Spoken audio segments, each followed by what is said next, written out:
We're going to turn now, though, to the NFL star and a battle unlike anything he has ever experienced on a football field. The young son of Jacksonville Jaguars defensive end Josh Hines-Allen living through leukemia.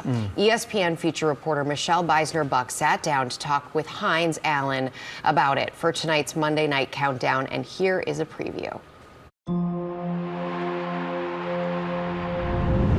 As the 2024 season drew to a close, Jaguars defensive end Josh Hines-Allen and his wife Caitlin looked forward to quality time with their 3 children.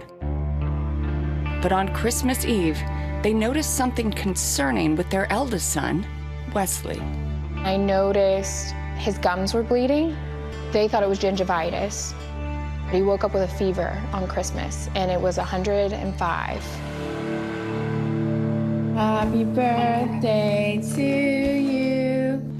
On Friday, January 3rd, Wesley's 7th birthday, Josh wrapped up his day at the Jaguars facility and was headed home when a call from Caitlin rerouted him. So I called him, told him, don't leave and come home. Just come straight to the hospital. I come to the hospital, and one of the doctors came back before the results came back in and just said, hey, these are some of the signs for leukemia. I'm like, what? No. And Michelle Beisner-Buck joins us now. Michelle, watching this as a parent, your heart just drops for the family.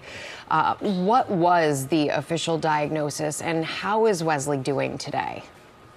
Well, Rebecca, Gio, and Ginger, it's great to be with you guys. So the official diagnosis was APML, which is a rare blood cancer that attacks the bone marrow. It affects just 1% of children, and it is curable with the right treatment. But what I found really interesting and almost unnerving is what Caitlin, Wesley's mom, told me about the symptoms, that the symptoms can actually be diagnosed as something different.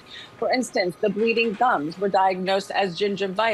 The fatigue, the high fever, the body aches, the low oxygen. When you get an x-ray, that can show up as pneumonia. So that's really scary because really these are all signs of APML, and it's so rare that it's hard to diagnose.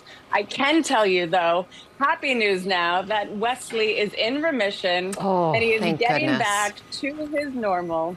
And he's just, I had a chance to spend a little bit of time with him. He is such a special little boy.